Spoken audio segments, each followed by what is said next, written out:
안녕하세요. 차교수와 모나크 기초물리. 오늘은 이제 12장 할 차례인데, 12장은 둘로 나눠서 하겠습니다. 그래서 오늘은 12A, 열량 측정 열역학에 대해서 이야기하려고 합니다. 열 현상은 18세기까지 열소 이론이라고 해서 역학적 현상과 다른 것으로 생각했습니다. 열소는 마치 원소와 같은 것이라고 생각했죠. 그래서 열소란 뭐냐면 열을 대표하는 존재인데 물질 속에 들어있다고 생각했어요. 그래서 그 열소의 성질은 창조되거나 소멸되지 않고 서로 밀어낸다고 생각했습니다. 그리고 열소는 높은 온도의 물체에서 낮은 온도의 물체로 이동한다고 생각했죠. 그래서 물체 속에 들어있는, 물질 속에 들어있는 열소가 바깥으로 나올 때 그때 열이 나는 것이다, 이렇게 생각한 것입니다. 그래서 여기에 뜨거운 물체와 온도가 높은 물체와 온도가 낮은 물체를 이렇게 접촉해 놓으면 그 안에 들어있는 열소가 온도가 높은 데서 낮은 데로 이동한다고 그랬죠. 아주 멋있는 이론처럼 이렇게 생각되었습니다. 그리고 당시에 관찰된, 측정된 열현상을 어느 정도 설명할 수가 있었어요.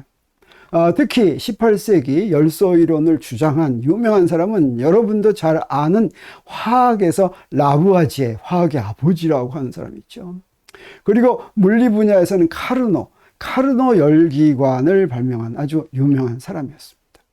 근데 열소라고 하는 것이 따로 있지가 않고 열 현상은 역학적인 현상, 물체들의 운동에 의한 현상이라고 하는 것을 18세기 말부터 차츰 알려지게 됐는데, 그것을 가장 먼저 깨달은 사람이 누구냐면 벤자민 톰슨이라고 하는 사람이었어요. 이 벤자민 톰슨은 미국 사람입니다. 미국에서 출생한 사람이에요.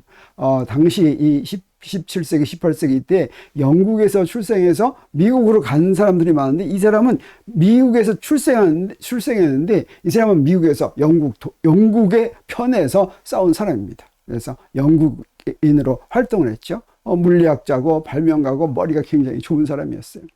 미국 독립전쟁에서 영국군으로 전투에 참여한 그런 사람이고, 그래서 영국에서 자귀를 받았습니다. 그리고 열소 이론을 부정하는, 이게 열소라고 하는 게 틀렸다고 하는 증거를 가장 처음 이제 발견한 그런 사람인데, 어디서 발견했냐면 군대에서 이런 대포를 만드는 걸 지휘했어요. 특히 그래서 이 대포를 만들려면 쇠가 있는데, 쇠에서 이제 그 구멍을 드릴로 깎아가지고 구멍을 내는 작업을 하는 것이죠. 근데 그런 병기 공장에서 포신을 깎을 때 깎으면 깎을수록 열이 더 나오는 거예요. 만약에 이 쇠 속에 들어있는 열소 때문에 나온다면 한참 깎아가지고 열이 많이 나오면 그 열이 점점 줄어들어야 되지 않겠습니까? 그런데 깎으면 깎을수록 더 많이 나오는 것으로부터 열소라고 하는 게 그 안에 들어있는 것은 아닌 것이 분명하다라고 처음으로 반박한 사람이죠. 그리고 열이 에너지의 일종이라고 하는 것을 처음으로 주장한 사람은 누구냐면 독일 사람 마이어라고 하는 사람인데, 이 마이어는 의사였습니다. 그런데 여러 가지로 보니까 인간의 체온을 유지하는 건 음식물 때문이고, 음식물이 체내로 들어가서 음식물이 안에서 소화되면서 생기는 그 에너지가 체온을 그대로 유지한다, 이런 이론을 제안을 해서 이것을 에너지 보존 법칙으로 발전시켰죠. 당시에는 아직 에너지 보존 법칙이 확립되지 않던 시기였습니다. 그런데 이 의사였던 이 사람이 이런 논문도 내고 막 발표를 하더라도 물리학자들이 하나도 안 알아줬어요.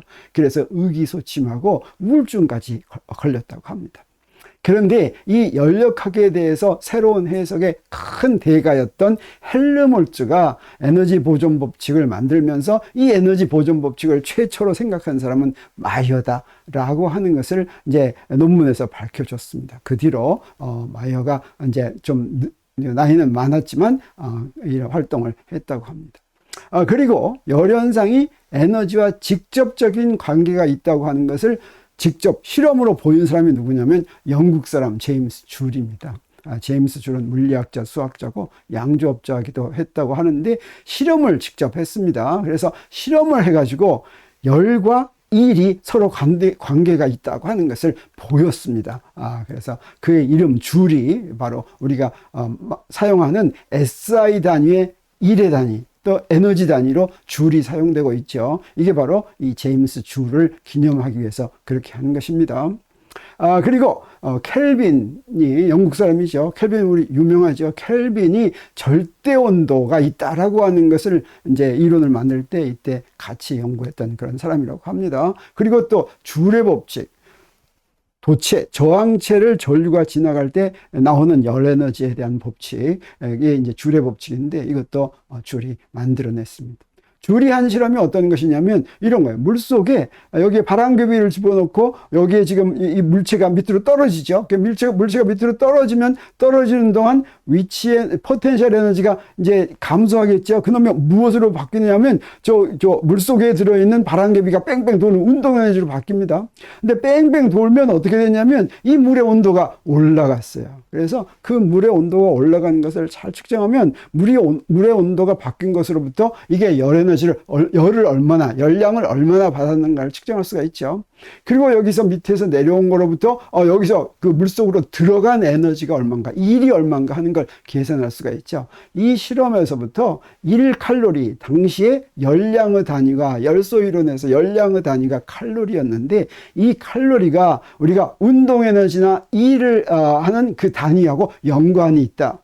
그리고 오늘날 알고 있는 줄이라는 단위로 할 때 1칼로리가 4.186, 보통 4.2 이렇게 얘기하죠. 4.2줄에 해당한다. 이것을 1의 에너지 당량이다. 이렇게 열의 1 당량이다. 이렇게 얘기하는 이것을 실험으로 직접 관찰을 했습니다. 그래서 1칼로리는 4.186줄이다라고 하는 것을 알았죠.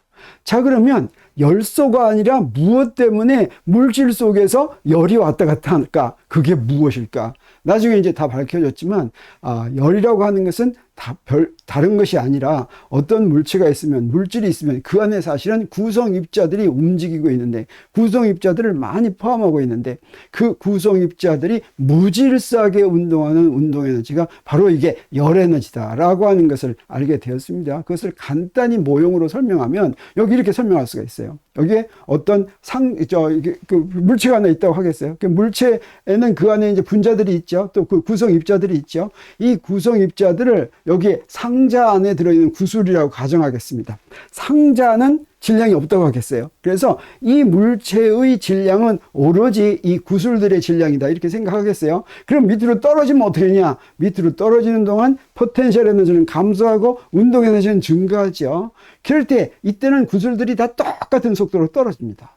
그래서 구슬들 하나하나의 속도를 다 더하면, 운동 에너지를 다 더하면 전체 이 물체의 운동 에너지가 되죠. 그런데 밑에 딱 바닥에 떨어졌어요. 바닥에 떨어지면 갑자기 이게 포텐셜 에너지가 줄어들고 운동 에너지가 이제 점점 증가하는데 바닥에 딱 떨어지면 무슨 일이 벌어지느냐? 운동 에너지도 정제성이 0이 됐죠. 포텐셜 에너지도 가장 밑바닥이니까 0이죠. 그래서 에너지가 0이 된다라고 하는 것이죠. 그래서 떨어지기 직전까지는 포텐셜 에너지가 떨어지기 직전에 운동 에너지를 세웠어요. 떨어지기 직전에는 포텐셜 에너지가 0이 되죠. 근데 딱 떨어지면 그 운동 에너지도 없어져 버리죠. 이게 정지하니까. 근데 사실은 어떻게 되냐면 이 안에서, 상자 안에서 구슬들이 굉장히 격렬하게 움직인다고 하는 것이죠. 이걸 갖다가 식으로 보겠습니다. 상자 안에 구슬 하나의 질량이 스몰 m이고 상자 전체로, 물체 전체로는 질량이 m이라고 하겠어요. 그 상자, 요건 질량이 없고, 그 상자 질량이란 구슬들의 질량입니다. 그 구슬들이 전부 해서 N개가 들어있다면, 이 전체 질량은 구슬 질량에다 M을 곱하면 구슬 질량 M에다가 개수 N을 곱하면 되겠죠. 그러면 상자가 떨어지기 직전의 속력이 V라고 하면 어떻게 되겠습니까? 그때 상자의 운동 에너지는 2분의 1 상자 전체의 무게의 V제곱 이렇게 되죠. 근데 구슬의 운동 에너지는 어떻게 됩니까? 하나의 운동 에너지, 속도가 다 같으니까 2분의 1 스몰 mv 제곱에다가 n배를 하면 되죠. 근데 어떻습니까? m은 nm이니까 이 두 개가 같죠. 다시 말하면 K1과 K2 상자 전체의 에너지와 구슬들의 운동 에너지가 두 개 같다라고 하는 것이죠. 이럴 때는 열이 없습니다. 이렇게 전부 다 똑같은 속도로 움직일 때는 열 에너지가 아직 없어요. 근데 꽝 떨어지면 어떻게 되냐?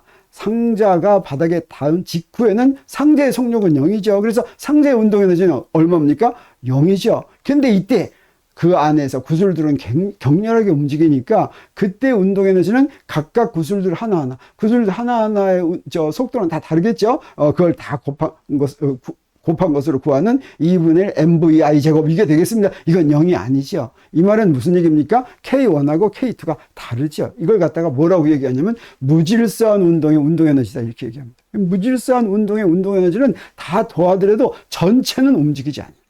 이럴 때 이 무질서한 운동의 운동 에너지가 바로 열이다, 열 현상이다. 이게 바로 열 에너지다, 이렇게 생각하는 것입니다. 그래서 우리 줄의 실험에 의해서 열의 열의 일당량을 구했는데, 이 열의 일당량과 비슷한 것이 또 무엇이 있냐면 질량의 에너지 당량이 있습니다. E는 mc제곱이 바로 질량의 에너지 당량이에요. 열의 일당량이 뭐냐면 Q가 열량이면 Q에다가 J를 곱하면 1이 나오죠.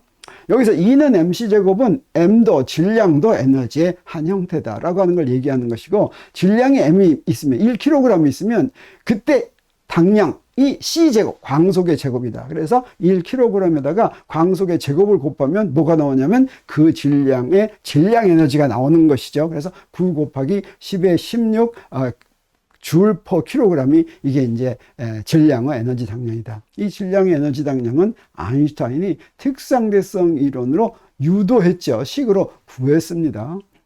줄은 실험으로 이걸 구했다고 한다면, 자, 그러면 열과 열 에너지 단위로는 우리가 뭘 썼습니까? 열량의 단위가 1칼로리다라고 하면 1칼로리라고 하는 단위는 어떤 단위냐면 물 1g을 온도 섭씨 1도 올리는데 필요한 열량입니다.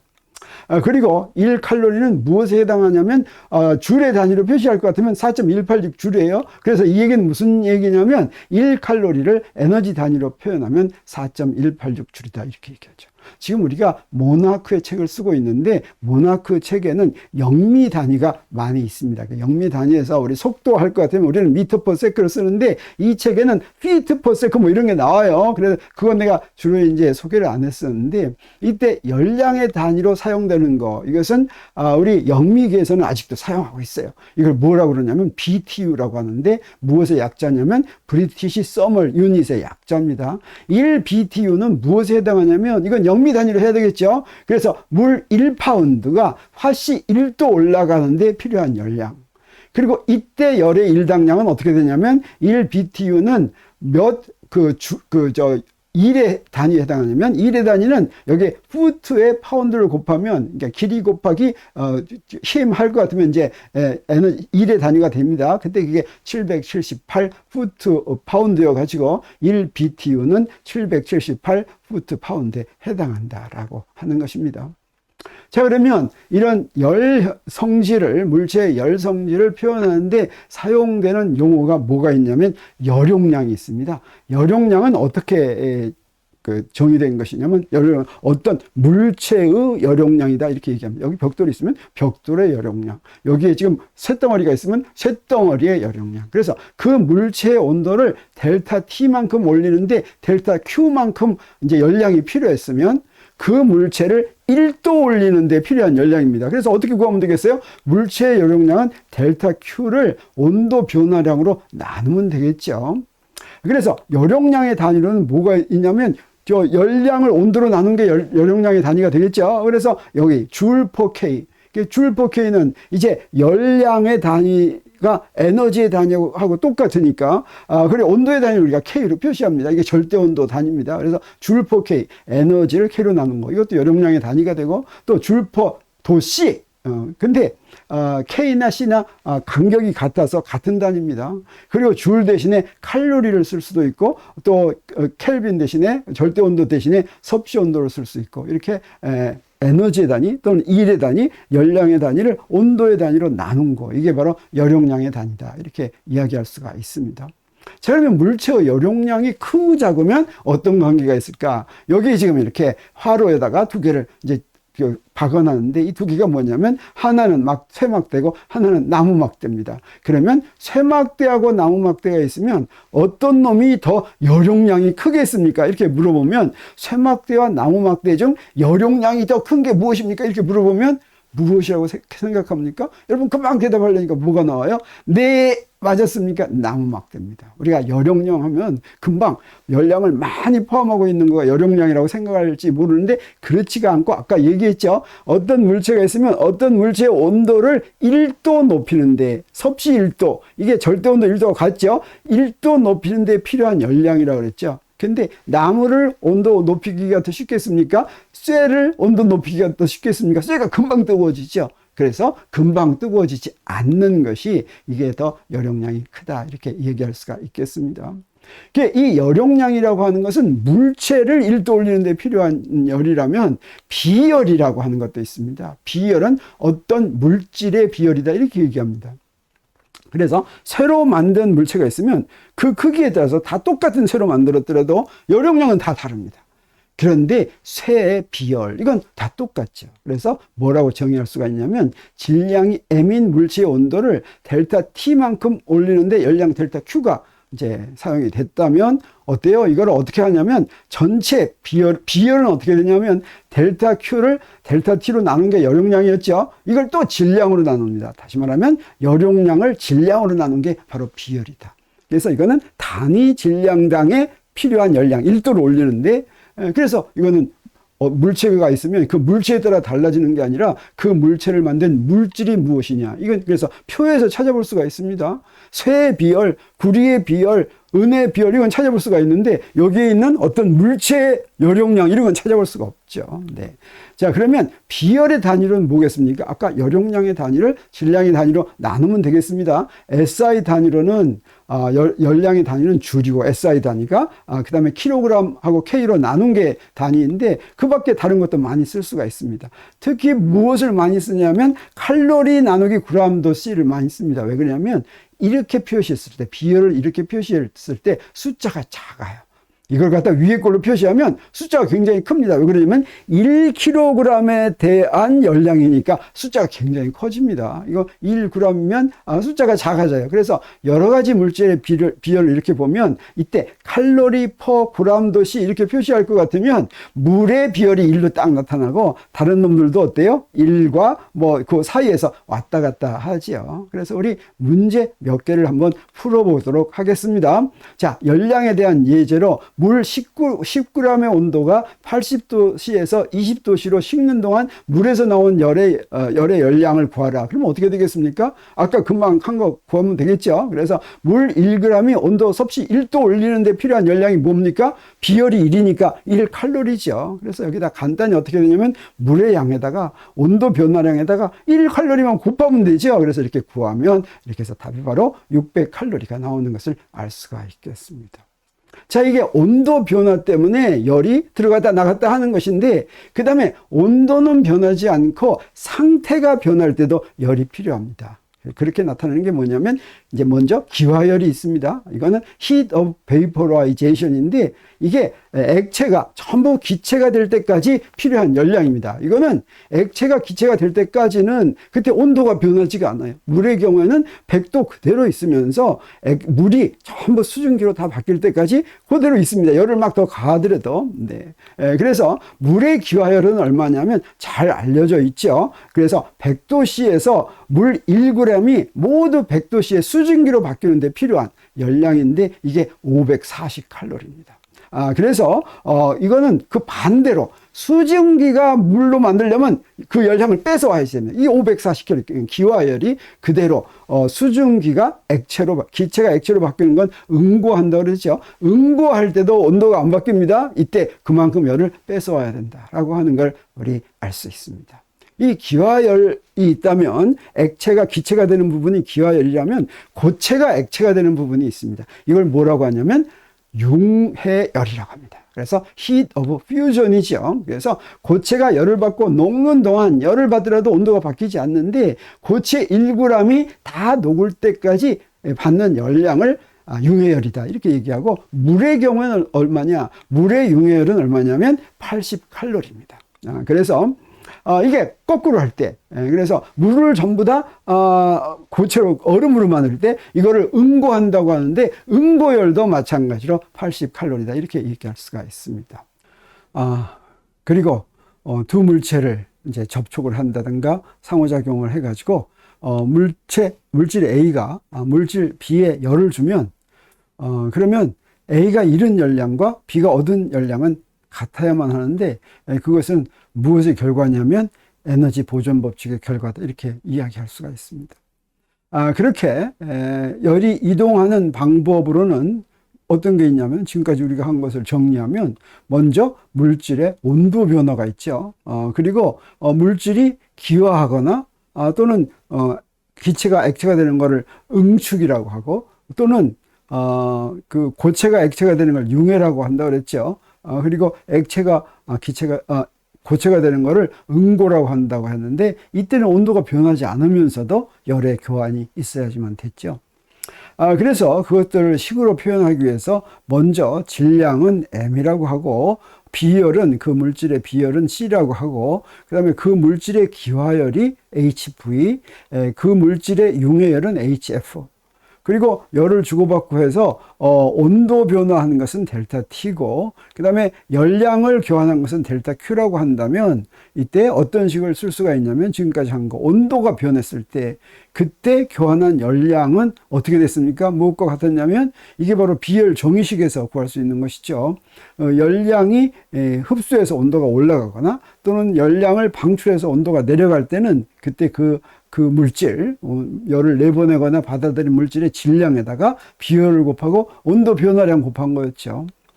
또는 기화 또는 응축할 때, 그래서 액체가 기체가 되거나 기체가 액체가 될 때는 그 열량 교환한 것은 질량에다가 기화열을 곱한 것이죠. 그래서 기체가 될 때는 기화열만큼 받아들여야지 되고 기화열에다가 질량을 곱한 것만큼 받아들여야지 되고 또는 그 반대일 때는 내보내야 된다고 하는 것이죠. 또는 융해 또는 응고할 때는 그때는 기화열 대신에 융해열을 이용하면 되겠습니다. MHF. 그래서 이런 것들을 가지고 한번 문제를 풀어보겠습니다. 열량 측정에 대한 첫 번째 예제. 얼음이 있습니다. 0도씨 얼음이 있어요. 여기에 질량이 10g이고 온도가 100도씨인 납조각을 박아놨어요. 그러면 이 납조각 때문에 녹는 얼음의 양을 구하라. 얼음이 아직도 남아있어요. 그러면 온도는 0도로 그때. 그래서 납은 어떻습니까? 100도씨의 납이 0도씨까지 식을 때 내는 열량이 되겠죠. 이 열량을 얼음이 받아들이는 것입니다. 이때 이제 납의 비열은 0.031 칼로리 퍼 그램 더 C다라고 하면 자 먼저 첫 번째 납이 식으면서 내보내는 열량을 구해야 되겠죠. 그러면 그건 뭘 이용합니까? 델타 Q는 MC 델타 T죠. 그 다음에 얼음이 녹으면서 흡수한 열량, 이때 얼음은 그대로 있고 0도씨에 물로 되는 것이니까 온도 변화는 없고 이때는 무엇만 이용합니까? 융해열만 이용해야 되겠죠. 자, 그런데 우리 에너지 보존 법칙에 의해서 납이 식으면서 내보내는 열 델타 Q1과 얼음이 녹으면서 흡수한 열량 델타 Q2가 같아야 되겠죠. 그래서 이 두 개를 갖다가 놓으면 그때 이제 우리가 구하는 것이 무엇입니까? 녹는 얼음의 양이죠. 얼음의 양이니까 그게 라지 M입니다. 그래서 이 라지 M으로 풀면 되겠어요. 그래서 이렇게 라지 M으로 풀었더니 HF분의 MC, 스몰 MC, 델타 T 이렇게 됐죠. 이 스몰 M은 납의 질량이 되겠습니다. 그래서 여기다 그대로 대입하면 그래서 M은 10g이라고 했으니까 10g, 여기에 비열, 그다음에 온도차 100 빼기 0, 그리고 융해열 80을 했더니 그 단위는 이제 여기 쭉 했으니까 g이 되겠죠. 그래서 이걸 계산하면 0.388g이 되는 걸 우리가 알 수가 있겠습니다. 열량 측정에 대한 예제 하나 더 하겠습니다. 문제는 뭐냐면 질량이 20g인 알루미늄 캔이 있고 여기에 지금 질량이 40g인 얼음이 들어있고 그 온도는 캔과 얼음의 온도가 섭씨 마이너스 40도입니다. 여기다가 수증기를 집어넣을 예정이에요. 그 수증기 온도가 100도인 수증기를 얼마만큼 집어넣으면 마지막에 이 캔과 물의 온도가 섭씨 20도가 되는가. 그리고 여기서 얼음의 비열은 물의 비열과 다르니까 여기 주어졌습니다. 0.5. 그 다음에 알루미늄의 비열도 여기 0.21로 이렇게 주어졌습니다.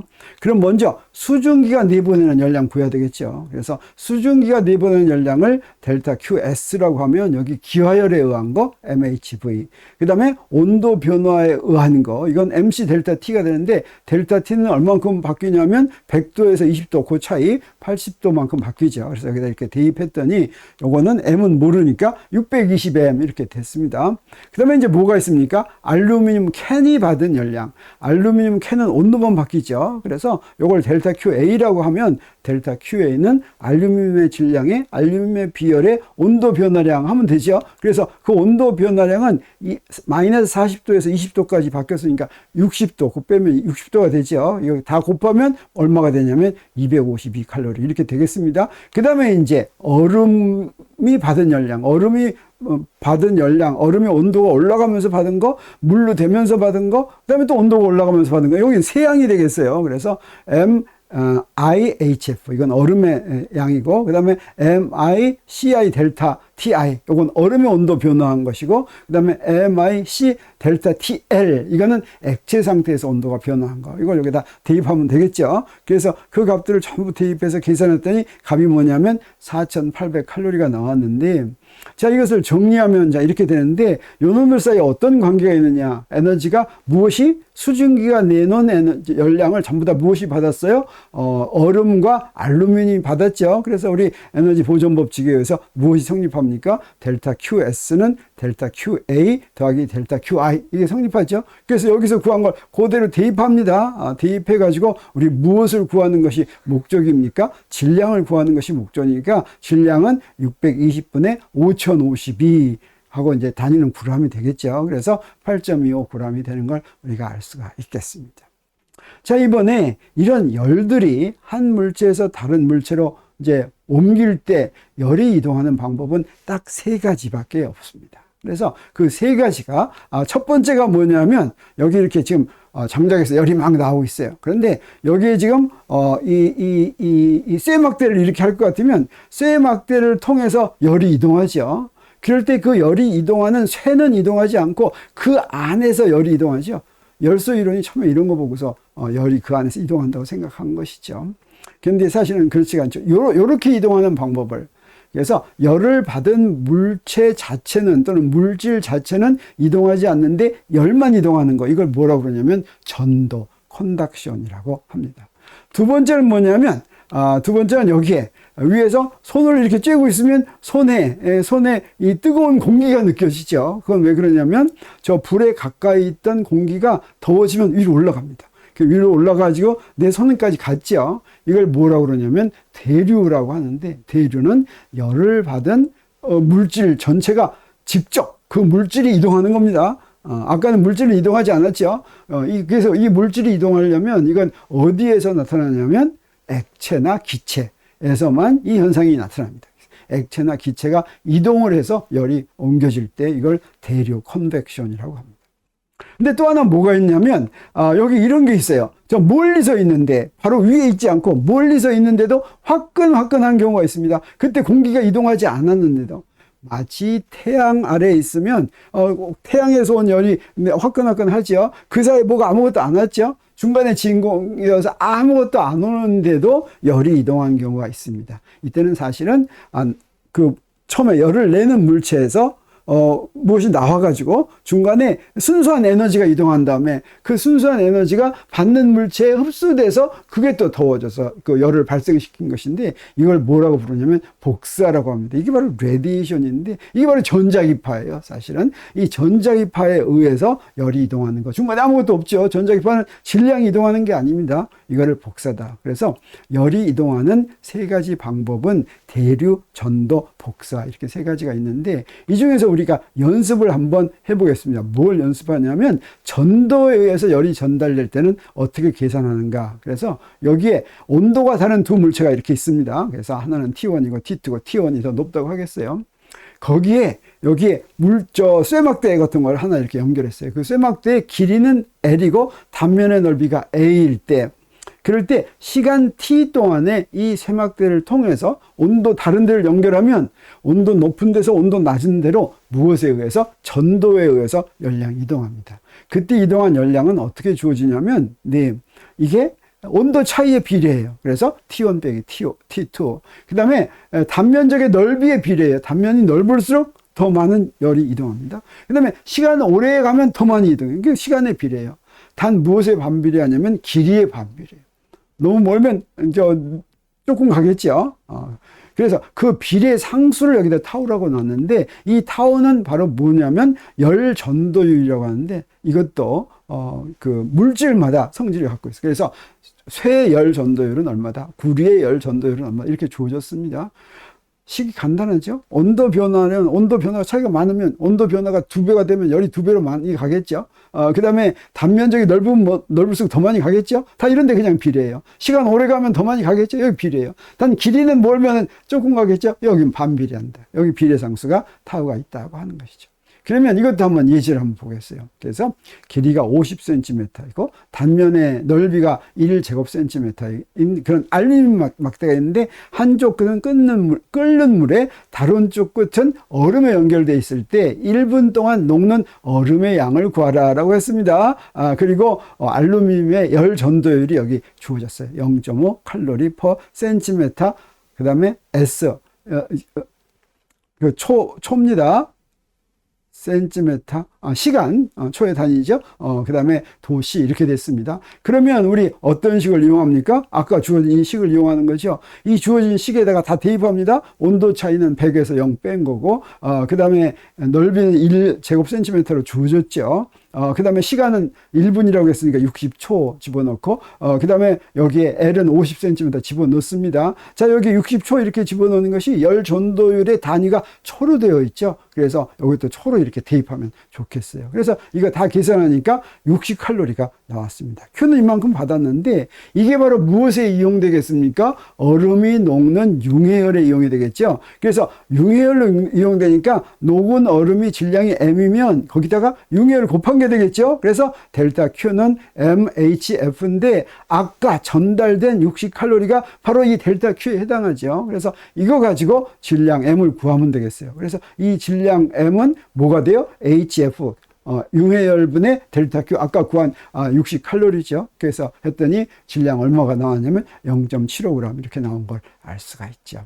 자, 그래서 제2장 열과 관련된 챕터에서는 절반으로 나눠서 여기까지 하고, 그 다음 나머지 절반에 대해서는 우리 이제 그 열 현상은 어떻습니까? 그 내부에 들어있는 수많은 입자들의 무질서한 운동 때문에 생긴다고 그랬죠. 그랬을 때 그런 열 현상을 갖는 물체의 내부 에너지, 그 다음에 그 내부 에너지가 어떻게 변하는가, 뭐 이런 것들이 열역학 제1법칙입니다.